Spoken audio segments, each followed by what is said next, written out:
Oh, good morning. I am back out on the bank and a new venue for me. This is Windsorview Lakes, so it's just before 7 o'clock and I've met the owners at the gate, paid my money for my 36-hour session, and yeah, I've made my way around to the lake itself. Now I'm in a bit of a predicament at the moment. I don't really know where to drop into. Like I say, it's just after 7 a.m. and the lake is looking lovely. The owner did say that it was fishing a little bit slow, but a few fish have been coming out down this bottom end. Now the other side is kind of 1, 2, 3 anglers, a few pegs, 1, 2, 3 anglers, and I don't really want to go slotting myself in between those guys, to be honest. I'd rather come out the way and do my own thing. So I've come around to sort of like the other corner of the lake, which is here, and I've got a pick of sort of 2, 3, possibly 4 swims. Now if I make my way around to this corner, the good thing about this lake is that you can actually drive your motor around as well, so it's ideal really, just for driving around and sussing out where you want to go without having to borrow all your gear around. But look at this is the other swim.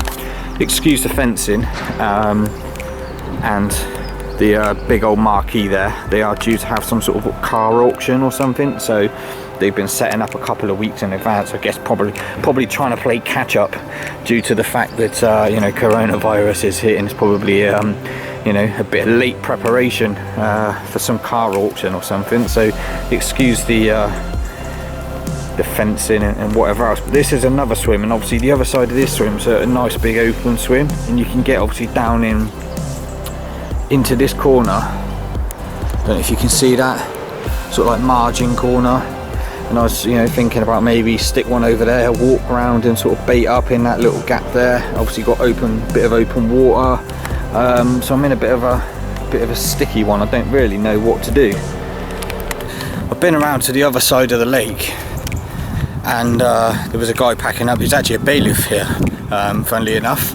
I was punishing him for a bit of information, but yeah, he had 2 through the early hours of the morning. With that, obviously that's all I've got to go on at the moment.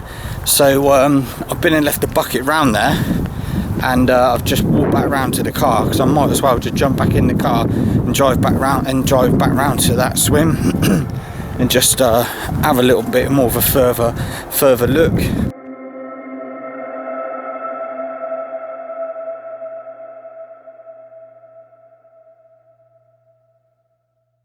Made the right choice dropping in behind that bailiff. I've seen one just show about, I don't know, 30-40 yards out, but before I can do anything, just for my own peace of mind really, I've got the spod rod out, obviously the braid.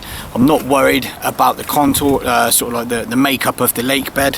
What I'm more worried about is the depth really. So all I've done is tied the marker float directly onto the end of the onto the braid. That's nice and strong, that ain't coming off. Just got like a, what's that, a 3-ounce lead, just running on the braid. What I'm going to do is just basically flick that out 30-40 yards just to the region where I just see that fish show, and just get a gauge for the depth really. I want to know kind of where I'm going to be fishing. So if I'm flicking it out to the middle, I'm going to be fishing zigs, and I want to know at least if, you know, if it's 12 foot, then I've got 12 foot of water to play with to drop that zig up and down within those layers to try and nick myself a bite really. But like I said, it's encouraging to see that fish show out. I'm definitely in the right location now, at least where the fish are showing.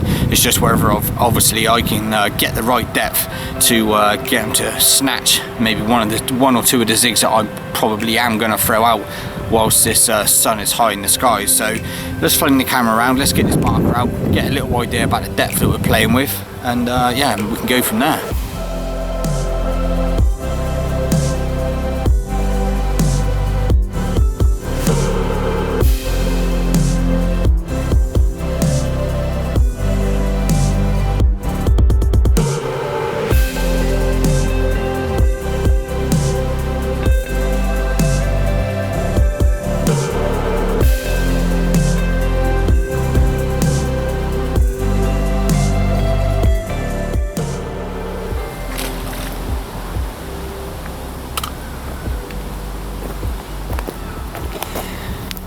Alright, so as you would have seen, just want to basically plumb my margin really.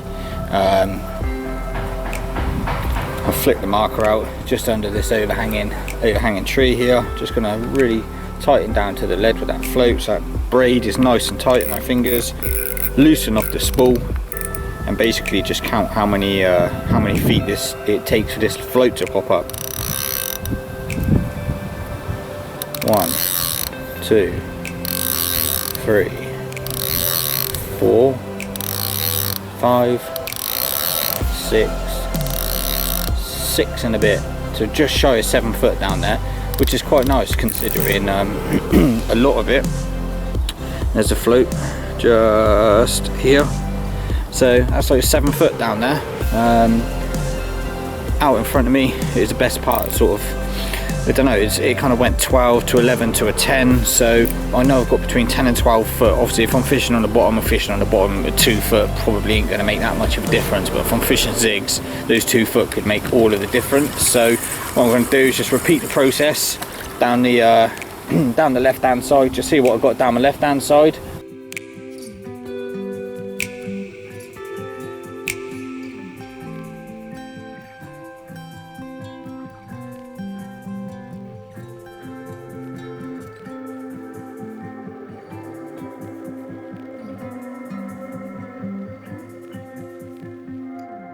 Rod's gone out. That's on an 11 foot zig.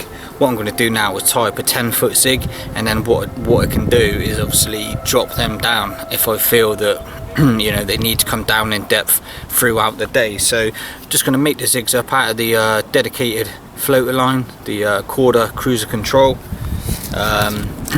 Finish it off with a micro barb size 8 mixer hook, trusty bit of black foam, and then finished off with a PVA nugget on the end, just so I can watch it in flight, and obviously as it lands on the surface of the water, I can just watch it disappear, just so that I can see that everything is laying flush, and that obviously the zig is going to be upright as the lead descends through the water.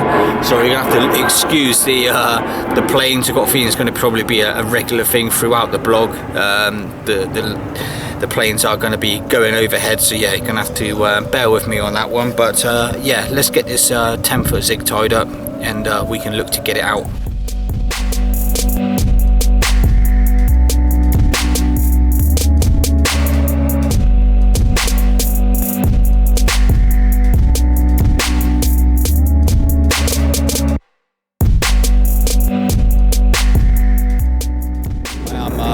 To go and dip my net, sling and mat. Part of fishery rules, there's a dip, net dip at the front of the lake, so I'm off to go and do that before I sling these 2 zigs out.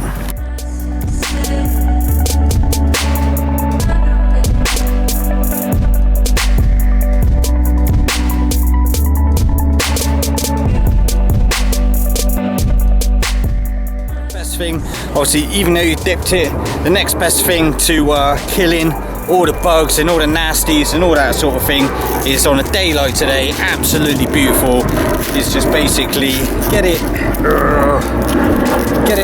undone, get it let out in the sun, and get some of them UV rays on all of your gear.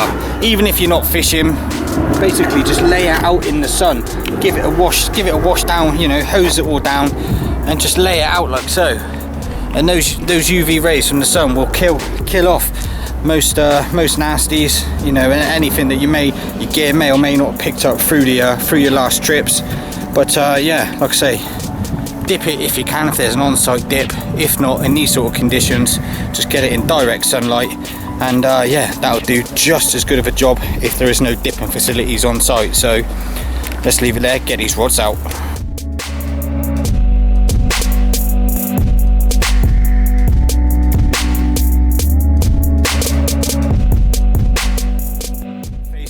You're going to be bored of my face over the next 36 hours, but as you can see over my shoulder, I hope you can hear me. The wind is starting to pick up and really start to howl through this area of Bankside, so yeah, I hope you can hear me alright. But two rods are out, both on zigs, as I said, 10 foot and 11 foot, out in approximately 12 foot of water there or thereabouts.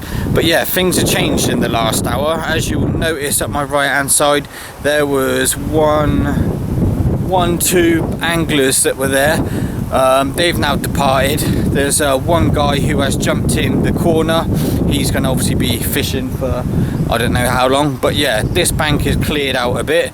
These guys here look like they're packing up as well. That's another 5 rods. That's 5 rods gone from there. Probably another 3 rods gone from my left hand side. One thing that I am interested in is that a couple of guys have pitched up where I originally was, sort of the area of the lake that I was originally stood in, and I will be keeping a close eye on them over the next 36 hours to see if I've made the right choice. In coming round here and jumping in after the bailiff that I was speaking to, who had a couple of fish. So yeah, I'll be very interested to see if they managed to pick any fish off. And yeah, I might be kicking myself over the duration of my session for not going in there myself. But since I was tying the zigs, I have seen 2 shows basically out in the middle area of the lake, you know, 40-50 yards. I have seen 2 shows, so I'm comfortable and I'm happy that there are fish in the area.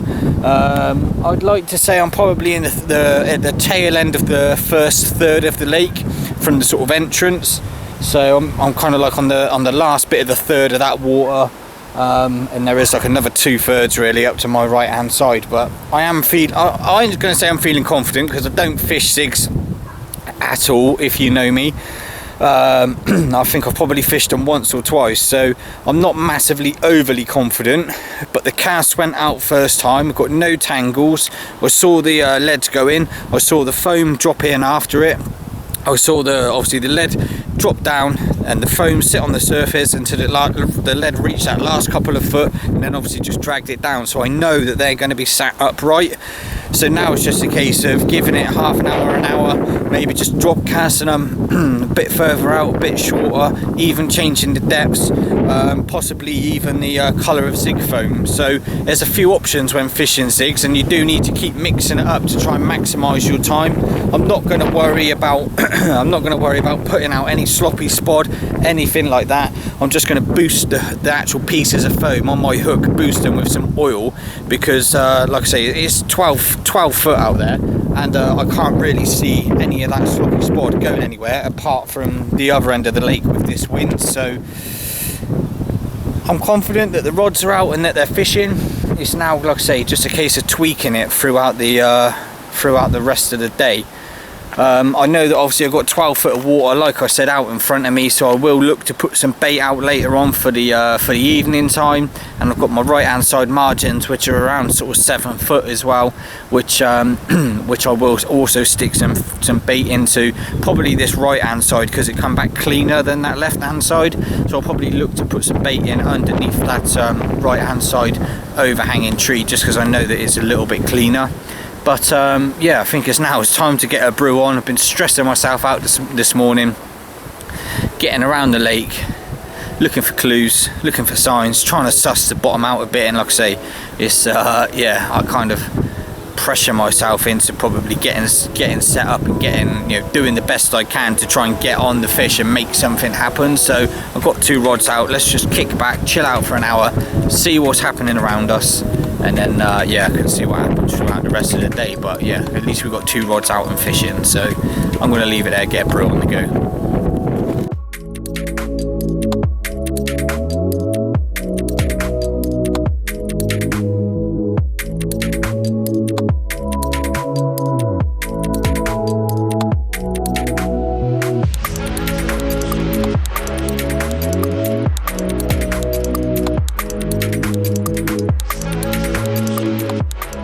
Use 3 rods down here at Windsorview Lakes. It'd be silly of me not to utilise that 3rd one that I've got ready and waiting. So what I've done is I've just knocked up a real simple Ronnie rig. You would have seen it all before. The boom is around 6 inches long, and that is made up of the Jackal semi-stiff in dark.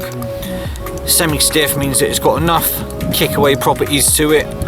If you're casting fair distances, it's going to push away from the lead, but it's supple enough to sort of, you know, sit down over most bottoms of the, you know, the lake bed. So I've got a size 6 curved shank on there, just a standard Ronnie rig, just made up of your usual components: a spinner swivel, a size 6 curved shank rig, hook bead, and what I'm going with on this margin rod is just a piece of yellow foam with an imitation piece of corn on it, and as you would see, that just pops itself upright. A guy I was speaking to down in the corner, he said that they do like a bright bait in here, and from research that I've been doing online via Facebook, stuff like that, it seems like yellow is a popular choice, a go-to colour. So I have got a tin of corn in the bag as well, which I will probably introduce into that spot, a handful of corn over the top with some other bits and pieces to get them rooting around. But this is going to sit obviously flush over the lake bed. I know it's a bit cleaner down that side than it was the left from doing that little bit of markering up, so I've got no problems in knowing that that is going to be presented. But yeah, like I say, while I got the third rod, I may as well utilize it. So I think I'm going to get this on the rod, flick it down on that margin, get a little bit of bait over it, because I think I am going to keep that one down there for the sort of duration of my session. It'll be more what I do with the rods out in open water that I decide, you know, may need to chop and change throughout the course of the session. Like I say, one in the margins is a must, just for the fact that it's at least 5 foot shallower than anything obviously out in front of me, and they're still at 7 foot, still relatively deep margins, so they may just get in and amongst them with no pressure, sort of immediate pressure to my left and right. They still may make their way in. So yeah, it's well worth keeping one down there in the margins, and that's pretty much the same wherever you go really. If you can get away with one in the margins, then do it. Margins are often overlooked. So I'm going to shut up now, get this on that rod, lower it down, get some bait over it, and then yeah, see what the rest of the day brings.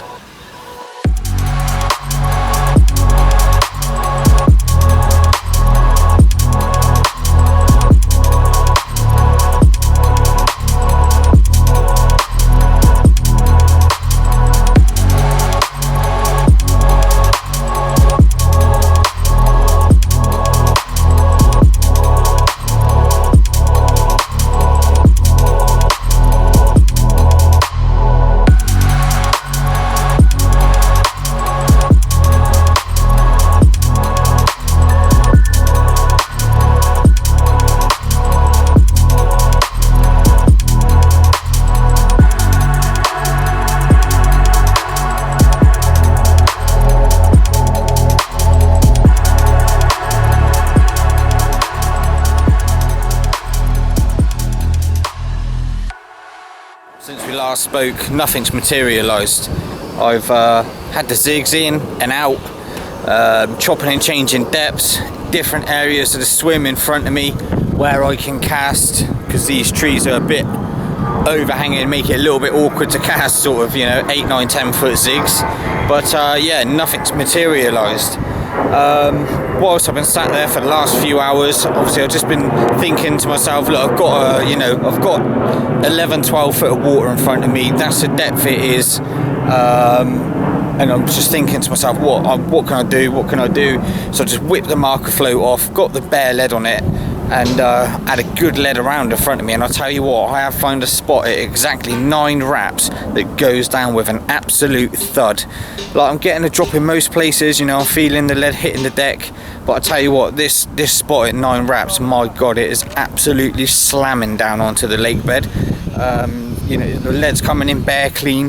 When I'm sweeping the rod to the right hand side, it is like glass. So it's been absolutely polished off, whatever it is down there. Like I say, it's going down with an almighty thud.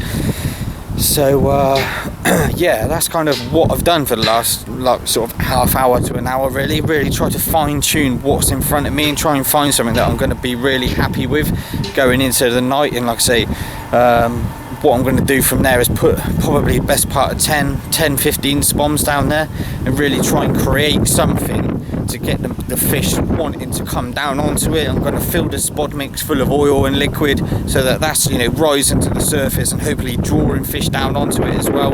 But yeah, I'm happy with that spot. I'm happy I sort of had the zigs in and just spent that time really, like I say, trying to fine tune that spot. Fine tune my swim and find that spot. So yeah, I'm really happy about that, and I'm glad I took the time to do it. So what I'm going to do now is just get the rods wrapped up around the marker sticks, and then like I say, introduce a bit of bait ready to go into the night. So marker sticks are out up there, rods are in. I just need to unclip these zigs. I've already made a couple of rigs ready to clip straight on once they're whipped up. So let's get these wrapped around the sticks and think about getting some bait out.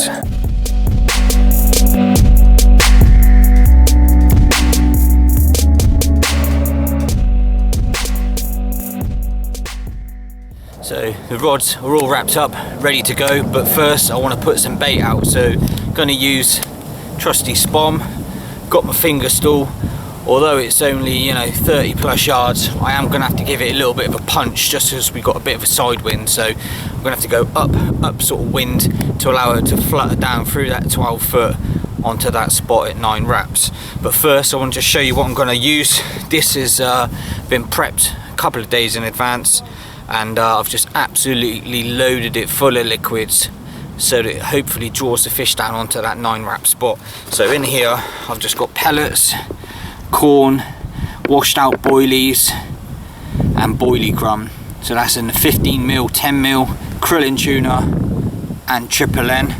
It absolutely reeks. It's got krillin tuna oil in there and krillin tuna stick mix, and like I say, because it's kind of featureless out there within reason, the spot that I'm going to fish is really clean and they will be able to find this no problem at all. And like I say, with it being loaded full of the liquids, I'm hoping that's going to draw them down.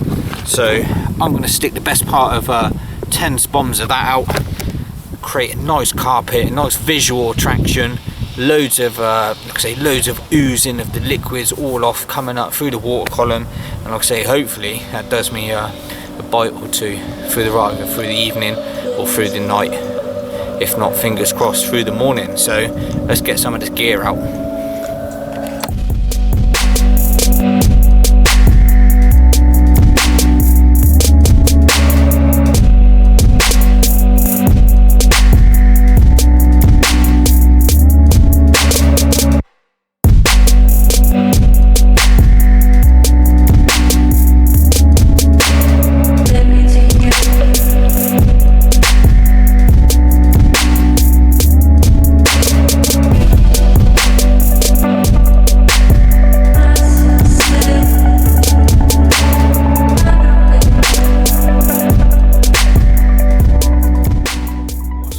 Third rod in, I thought I'd just quickly show you through how I've got my rod set up for this session. This is replicated on all 3 rods, so they're all mimicking the same setup, and it's pretty much what I use wherever I go, to be quite honest with you. It's a foot of tubing, lead clip,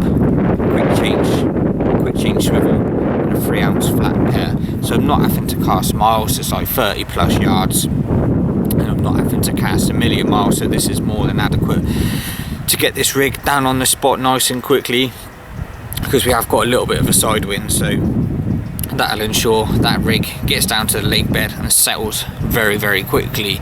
Now, Windsorview Lakes have very little rules, but they are very trusting in that the setup that you use is safe and effective.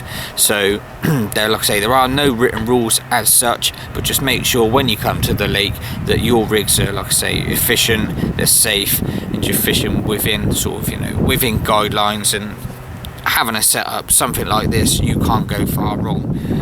Across all 3 rods I am using the Ronnie rig. Obviously down in the right hand margin I've got that one with the bit of fake corn and stuff on it, so that one's already been down there for a while. The 2 that I'm about to put out onto this 9 wrap spot is a triple N pop-up, so a match the hatch pop-up, sort of nutty looking type pop-up, so that's gone out already. This one is a triple M pink special, something a bit more visual, a bit more in your face, just trying to gauge maybe what they fancy, and obviously depending what happens through through the rest of the evening, the night and the morning, I can chop and change the hook baits, and yeah, if I have a bite on one, then I'll switch them both over, and you know, vice versa. So that's a simple setup. Sharp hook, bright pop up. Let's get this one out onto the spot and see what the evening brings.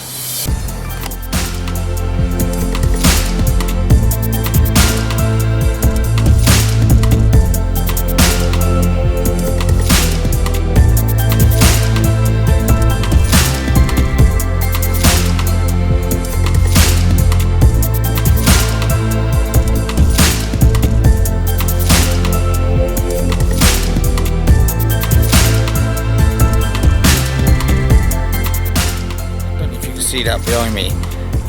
Someone got a bonfire on the go. My god, it absolutely stinks. Absolutely reeks. Can't get away from it inside the brolly. Can't get away from it outside. Oh, absolutely stinks. So just done live Instagram. Sorry, live Instagram. What am I on about? Live over on my YouTube channel for 40 minutes or so. Trying to get a take on the live YouTubes.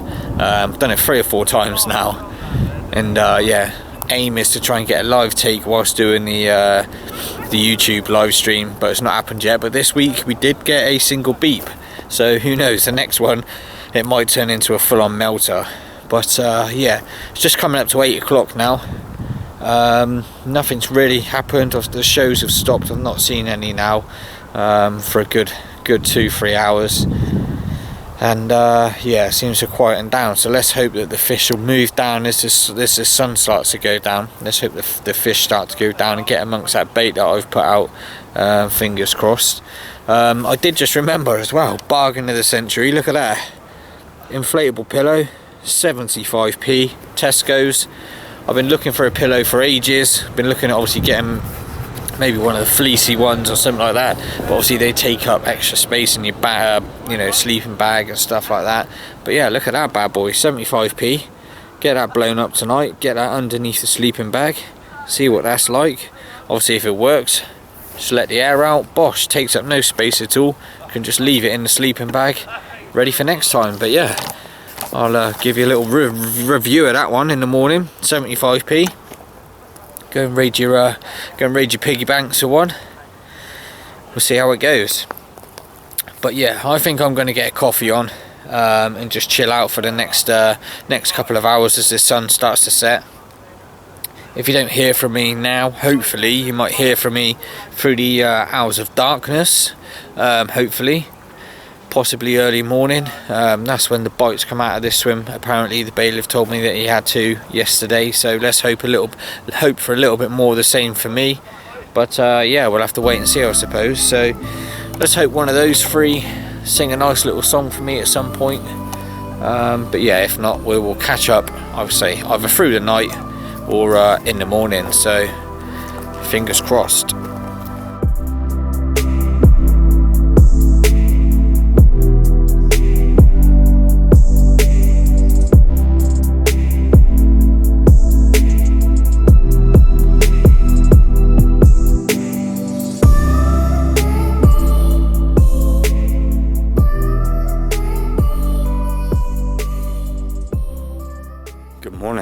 Well, yeah, as you would have seen through the lack of footage through the night, it was a very, very quiet night. I did hear the occasional bosh out. I did have a couple of single beeps through the night, but that was literally it. This morning, it's been very, very quiet. I've got coffee on the go. It's a little after 6 AM, and I don't know if you can tell, but it's beautiful blue skies already.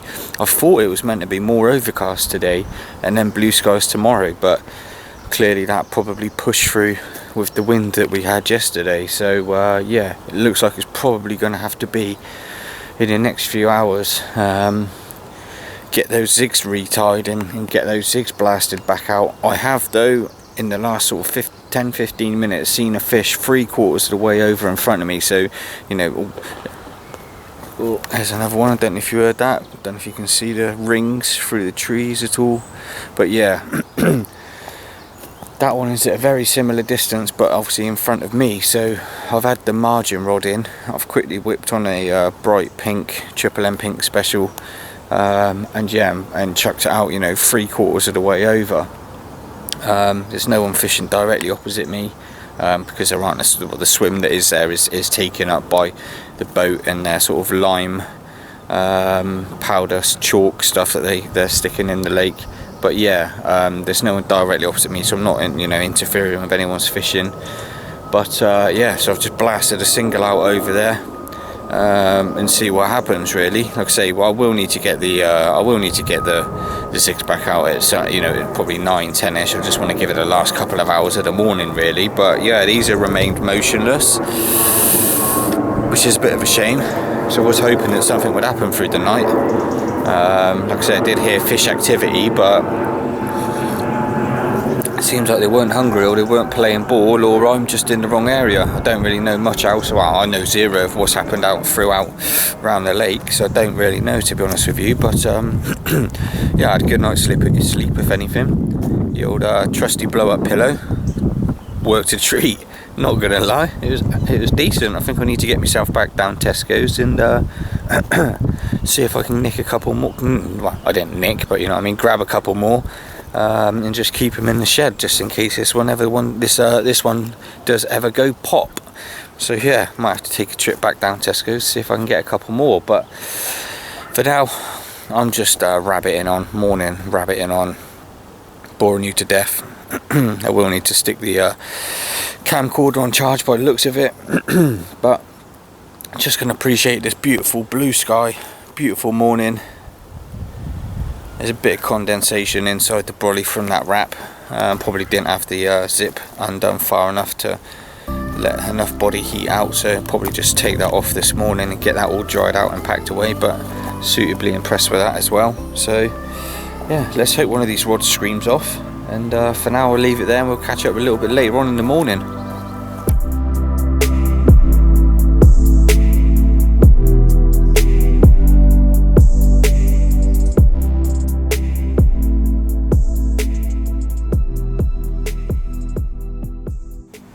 Alright, so as you can see there, all 3 rods bowstring tight. I've got 2 out on zigs. I just couldn't resist it anymore.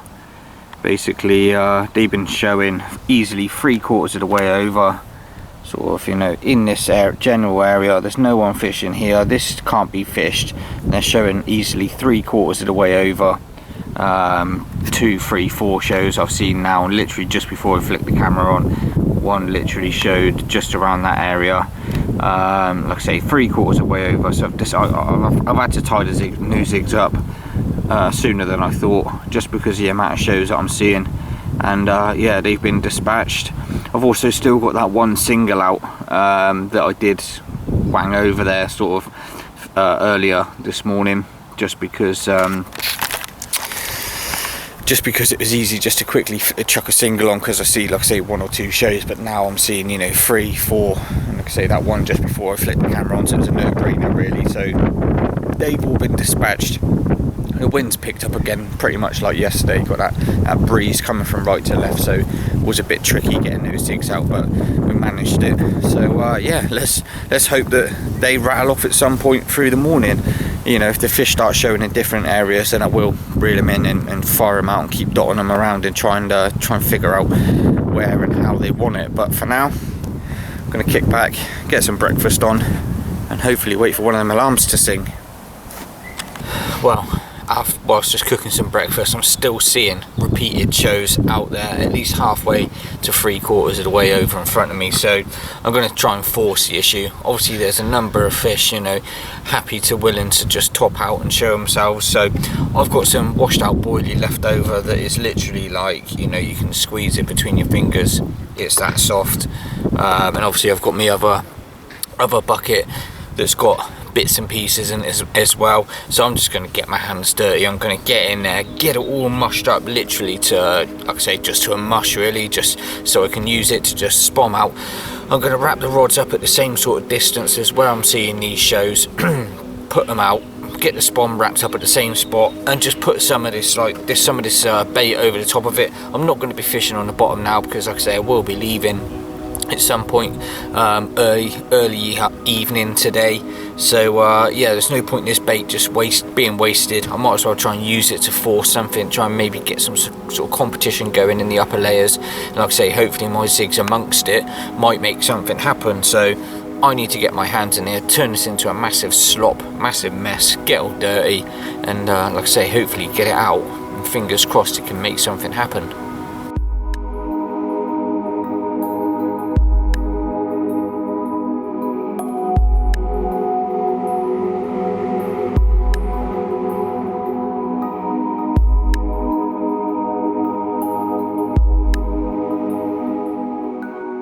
Probably half hour, 45 minutes. I've been topping up with the spom sort of every 15-20 minutes just over the area, just to send that scent trail through the columns, and obviously drawing in hopefully any fish that are passing through. Just a quick little tip for you really. I'm no zigging expert and I'm no spomming expert, but just to make yourself life a little bit easier, obviously you've got the sloppy slop there, which becomes very, very messy when you're using your spom.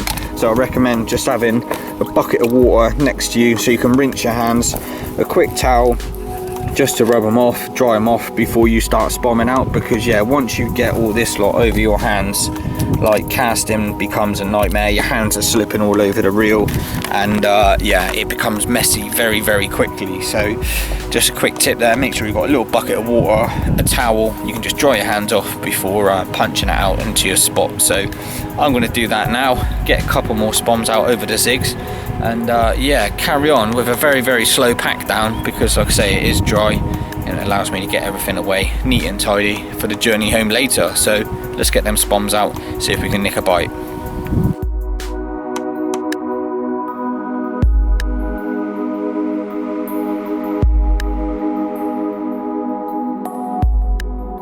Coming up to 3 o'clock in the afternoon, and I'm already thinking about maybe cutting this session short.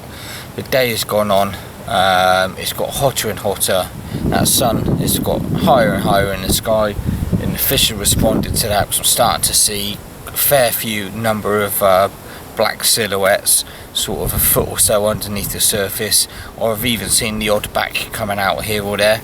Now we'll see, I've got my zigs out at you know, sort of in the area where I see them fish this morning, and fish have been cruising in and around the zone where my zigs are. I've been putting 2 spoms of slop out every 15 minutes religiously, trying to work something. Like I say, there are fish getting about, there are fish making their way up and down the lake, but I can't seem to get sort of any interest in the zigs themselves. Like I say, I've been spomming out with slop over the top of them, and that even doesn't seem to be drawing them in. The zigs are well in within the top 2 foot of the water, so there's no way that, you know, that if they are passing over it at all, that they won't take a, you know, I don't know why they're not taking a you know, a snatch at it, but the zig foam is definitely in, like I say, within the top 2 foot of water. One probably a bit higher than the other one, because I did make one of the zigs, like I say, a foot longer than the other one, so they're definitely within the top 2 foot of the surface of the water. So yeah, I don't really know what's happening on that side of things at the moment, to be honest. I don't know if many people are caught around a lake. It doesn't seem that many people have had any action. A lot of people are just sat behind static rods, to be honest. Like, I don't know if they're fishing zigs themselves, but I seem, just looking around, it seems like I am the only one trying to force something to happen, you know, trying to make something work, trying to buy myself a bite. But it does seem that a lot of people are, you know, kind of sat behind static rods. If you can see over my shoulder, the car is pretty much loaded up, all bar the rods and the spod rod. I've got my last little bit of slop in there. The rods are out, that right hand one's just down the margin, just for the sake of being out really. But yeah, that is the last bit to pack away. So if you have got this far, then thanks for watching. I know it hasn't been an action-packed video. It's been a challenge this session, just on the lake itself, and obviously the conditions as well. You know, I did mention that I'm no zig angler by any means, but yeah, it has been tough. But I like a challenge because it makes me want to come back and sort of get my own back on the lake and sort of seek revenge. But yeah, like I say, it is roasting hot. I do actually have an actual family gathering this evening, which is another reason why I'm thinking about cutting the session short, just so I'm home in time for that really as well. So yeah, if you have got this far, thanks for watching. As always, you know, drop me a comment, a like or a dislike if you're not happy with the content on this video. But yeah, as always, thanks for watching. Come and say hello on any of my social media. If you've got any questions about the lake, feel free to fire them over. I'll try and answer them to the best of my ability from what I've found from this session. But yeah, unless these rods go in the next half an hour, then we're going to leave it there. So again, thanks for watching, and I'll see you in my next video.